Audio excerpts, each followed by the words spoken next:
Gas cylinder సమస్యలను పరిష్కరించడంలో కేంద్ర ప్రభుత్వం విఫలమైందని ఆరోపిస్తూ కాంగ్రెస్ పార్టీ ఆధ్వర్యంలో కర్నూలులో ధర్నా నిర్వహించారు. కలెక్టర్ కార్యాలయం ముందు జరిగిన ఈ నిరసనలో జిల్లా కాంగ్రెస్ అధ్యక్షుడు క్రాంతి నాయుడు మాట్లాడారు. పెరిగిన గ్యాస్ ధరలను వెంటనే తగ్గించాలని డిమాండ్ చేశారు. సామాన్య మరియు మధ్య తరగతి ప్రజలకు గ్యాస్ సిలిండర్లు అందుబాటులో లేక తీవ్ర ఇబ్బందులు ఎదురవుతున్నాయని తెలిపారు. అలాగే గ్యాస్ సిలిండర్ కొరతతో ప్రజలు ఇబ్బందులు పడుతున్న పరిస్థితిని దృష్టిలో ఉంచుకొని ప్రధాని నరేంద్ర మోదీ వెంటనే స్పందించి సమస్యకు పరిష్కారం చూపాలని ఆయన కోరారు.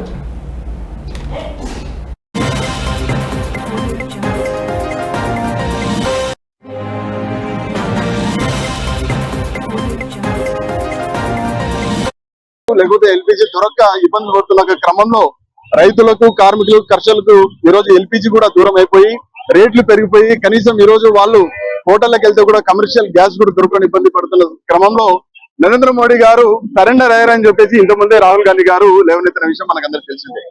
ఈ రోజు మేమందరం కూడా కాంగ్రెస్ పార్టీ డిమాండ్ చేస్తూ ఉంది, డే నరేందర్ డే సిలిండర్ అని చెప్పేసి మేమందరం కూడా అడుగుతా ఉన్నాం.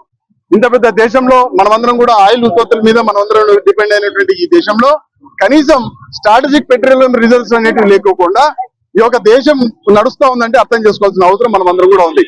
ఎలా ఈ యొక్క దేశాన్ని ప్రస్తుతానికి రాష్ట్ర కేంద్ర ప్రభుత్వాలు నడుపుతున్నారని ఇంతకుముందే కాంగ్రెస్ పార్టీ డిమాండ్ చేసింది. మరి జిఎస్టీ పరిధిలో ఎందుకు ఈ క్రూడ్ ఆయిల్ ని కానీ పెట్రోలియం కానీ ఎందుకు తీసుకురావట్లేదు అని చెప్పేసి రాష్ట్ర కేంద్ర ప్రభుత్వాలని ఇంతకు ముందే మా రాహుల్ గాంధీ గారు ఇంతకుముందే డిమాండ్ చేయడం జరిగింది. నేడు మరి ఇంత జరుగుతా ఉన్న విపత్తులు జరుగుతూ ఉన్నాయి. ఎక్కడ చూసినా కూడా గ్యాస్ దొరకట్లేదు, కమర్షియల్ రేట్లు పెరిగిపోయినాయి, హోటళ్లలో కూడా రేట్లు పెంచుతున్న క్రమంలో రాష్ట్ర ప్రభుత్వం, కూటమి ప్రభుత్వం మరి ఎందుకు వాళ్ళు వ్యాట్ని ఇంతవరకు తగ్గకుండా ఉన్నారు? ఎందుకు ఇంతవరకు దీన్ని జిఎస్టీ పరిధిలోకి తీసుకురాలేకపోతా ఉన్నారు? మరి ఇదే నరేంద్ర మోడీ గారు మరి ఈ రోజు అయితే రేట్లు పెరిగినాయి, క్రూడ్ ఆయిల్ ఇవన్నీ సమస్యలు ఏం చెప్తా ఉన్నారు? మరి మొన్నటిదాకా అవన్నీ కూడా లేవు, మనకి ఉచితంగా తక్కువ రేట్లలో కూడా క్రూడ్ ఆయిల్ దొరికిన సందర్భంలో ఆ రోజు రేట్లు ఎంత ఉన్నాయి, ఈ రోజు రేట్లు ఎంత ఉన్నాయి, ఇంకా పెంచుతామని చెప్తున్నాడు కానీ మరి తగ్గిస్తామని చెప్పి చెప్పట్లేదు.